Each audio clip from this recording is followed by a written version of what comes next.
Hello and welcome viewers, you're watching In Depth with your host Kriti Mishra. The Constitution of India is not only the longest constitution in the world, but it is also beautifully illustrated. Like the founding fathers of India, the artists had a vast vision of our cultural inheritance. They literally and figuratively painted a large canvas of our past and present. All the illustrations, mostly line-drawn sketches and a few painted pieces, took 5 years in the making. The artwork not only embellished the Constitution, but also added symbolic meaning to its provisions.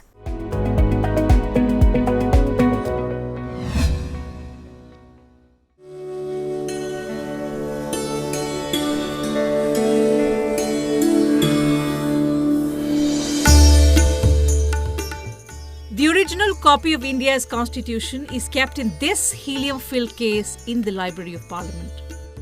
One of the lengthiest written constitutions in the world, it is a 90,000-word document with 395 articles, 22 parts and 8 schedules. Neither typeset nor printed. It was handwritten in both English and Hindi. Guided by Acharya Nandalal Bose, artist of Santiniketan, handcrafted it over 5 years. Prem Behari Narain Raizada painstakingly did the calligraphy in Delhi.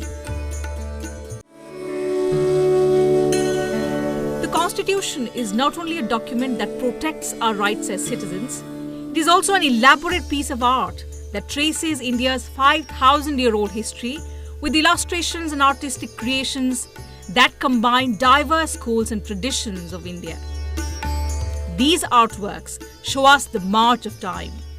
They mark the country's evolution from prehistoric times to the very ancient and the modern age. Each part of the Constitution begins with an illustration that depicts a phase or scene from India's national history. Rendered in the miniature style, the 22 illustrations represent vignettes from different periods of history of the Indian subcontinent. They range from Mohenjo-daro in the Indus Valley, going on to the Vedic period, the Gupta and Maurya empires and so on, to the national freedom movement. The intricate gold pattern on the front and back cover by Nandalal Bose itself borrows from the famous Ajanta murals. The artistic works also showcase the philosophical dimension of our Constitution. The front cover of the Constitution is an upside-down triangle defined by line drawing based on the paintings of Ajanta caves. The blooming lotuses symbolize a nation rising from its feudal past and blossoming into a sovereign democratic republic. The horizontal format of the drawings is derived from the palm leaf miniatures of Bengal and South India. Other influences are from art at the Ajanta and Bagh caves, Chola and Oriya styles of sculpture, and even Deccani miniatures and poster art of the 19th and 20th centuries. Pages of the handcrafted Indian Constitution are bound in black leather and embossed in patterns of gold. Legend has it that Raizada took over 6 months to complete the calligraphy both in Hindi and English. And as honorarium, his only request was to have his name on each page and alongside his grandfather's name on the last. The preamble page of the Constitution has a complex design sketched by Beohar Ram Manohar Sinha. Beautifully decorated with flower and animal motifs, the page bears his signature, Ram.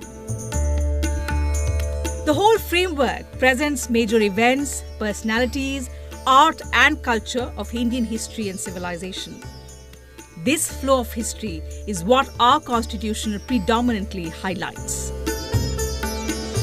The Indus Valley civilization marks the beginning of Indian history. Fittingly, the first part of the Constitution starts with a popular Indus Valley seal mark, the bull, understood to symbolize the leader of the herd.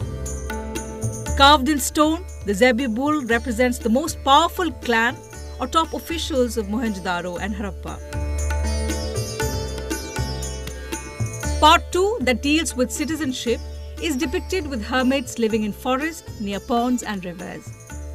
This symbolizes not only the philosophical achievements of our ancient period, but also the close relationship between human beings and nature. Citizens are reminded of the importance of preserving and protecting the environment in a society where man, flora and fauna live peacefully. This theme is fundamental to our ancient literature and also a duty imposed by Article 51A of the Constitution. Part 3 of our Constitution lays down our fundamental rights. This section shows Ram, Lakshman and Sita returning to Ayodhya after defeating Ravan, signifying the triumph of good over evil.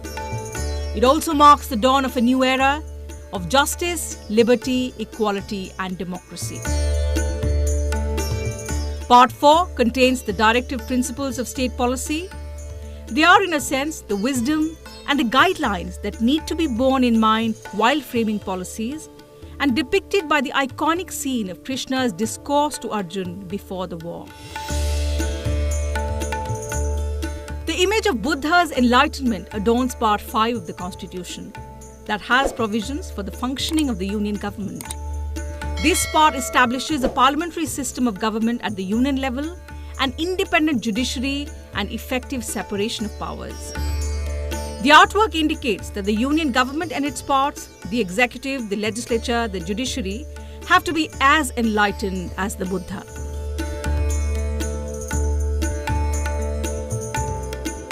Lord Mahavir graces Part 6 that deals with the states. It also signifies a period of huge change in society in the 8th century, with advanced spiritual and philosophical speculation and the principles of ahimsa.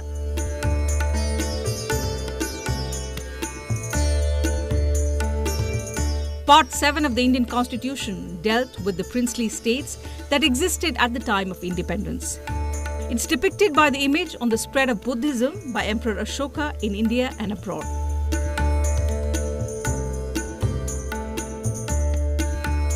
The Golden Age of India, the Gupta period, was a great time for art and literature. It was characterized by the paintings of Ajanta, the texts of Kalidas, the mathematical genius of Aryabhatta. Part 8 of the Constitution contains provisions for the administration of the Union territories. It has a composite image from the Gupta period that includes a flying yaksh. A scene from Vikramaditya's court and a coin issued by him are featured on the page that details Part 9 of the Constitution. This part provides for a 3-tier panchayat system that would be constituted in every state at the village level, intermediate level and district level. Part 10 of the Constitution consists of articles on the scheduled and tribal areas. The Global Center of Learning, the Nalanda University, depicts this section.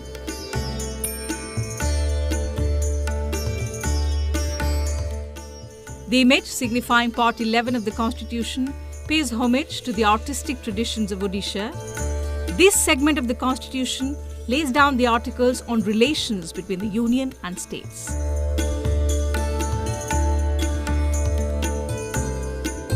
The transition from the ancient to the early medieval times was marked by great art in the south. Part 12 of the Constitution, that deals with finance, property, commerce and suit, has a dancing Natraj of the Chola period that was itself famous for its global commerce and trade.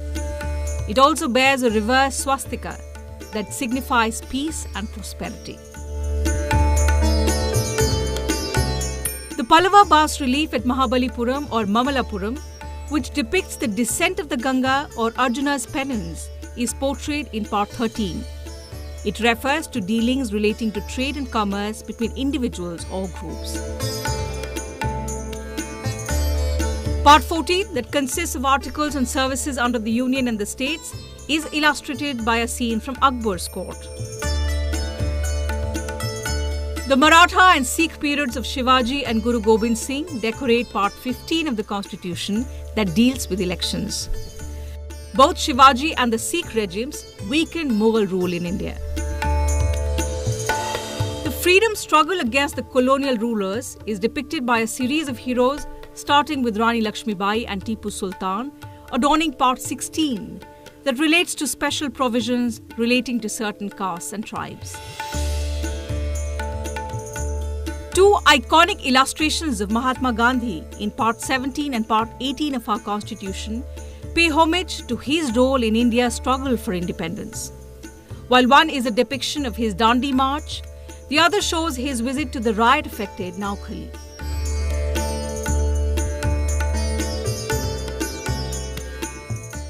Subhash Chandra Bose and his Azad Hind Fauj appear in Part 19. Netaji is featured against a mountainous backdrop saluting the tricolour.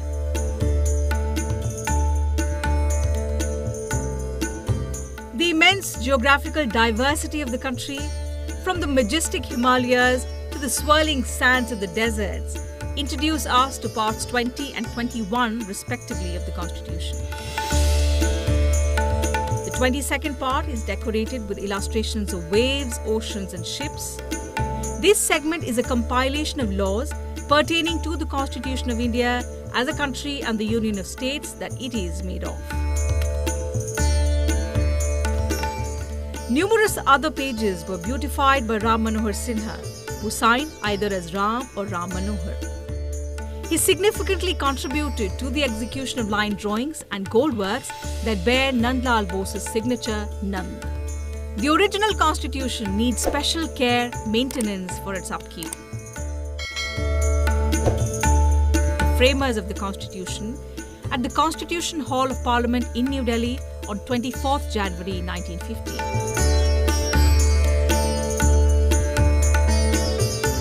On 26 November 1949, the Constituent Assembly of India adopted the Constitution after having debated every aspect of it for close to 3 years. These debates were heard by over 53,000 citizens in the Visitors' Gallery of Parliament.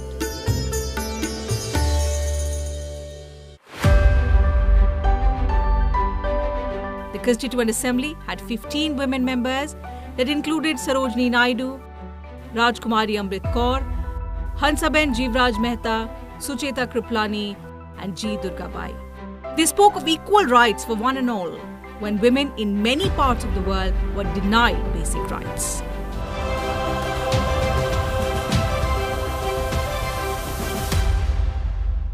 Well, viewers, that's all we had for you in this edition. Thanks for watching and stay tuned to Sansad TV. Goodbye for now from my side.